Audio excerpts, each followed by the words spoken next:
everyone, this is Chef Deborah and today we are here for a makeup tutorial with Chef Deborah. Today I want to teach you another Arabic makeup, Arabic lady look. You can see guys, I have a big ribbon. This is my headband for today. So this is a big ribbon on the side, okay? See? It's nice or what? But I don't think the color is good. But I want to try this kind of headband for today. You know guys, I would like to take this opportunity to say thank you to all my subscribers and my followers to my Facebook page, and of course, you know, the YouTube channel we already reached a 1,000 subscribers. More than 1,000 subscribers now. Thank you so much guys for all the viewers out there and for all the subscribers who always there for me watching my videos. Okay, I hope you learned something from me, especially in baking, cooking and makeup tutorial video. And of course we have also a Q&A with Chef Deborah, and you will learn about baking, some tips and tricks with Chef Deborah.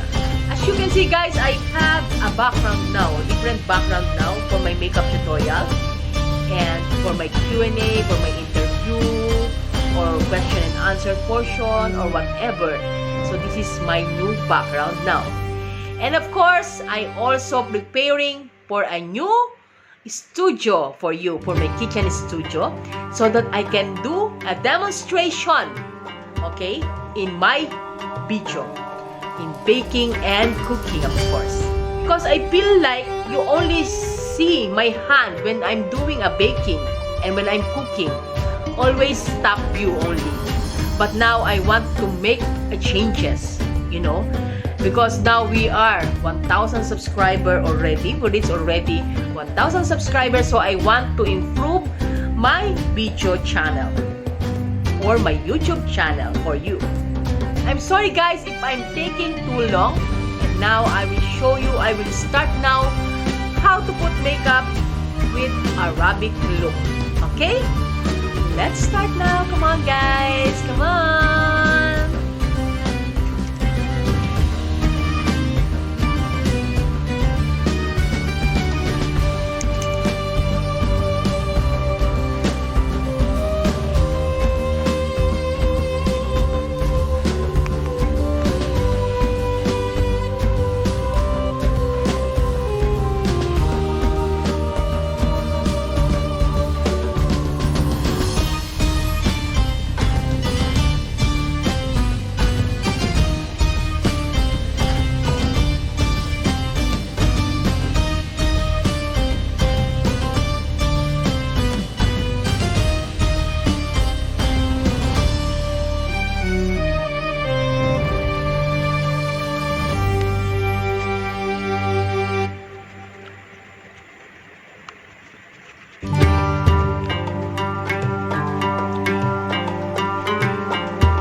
Guys, like and share this video, subscribe to my YouTube channel, and follow me in Instagram and Facebook page. And of course, don't forget to click the bell so that you will notify whenever I uploaded a new video for you.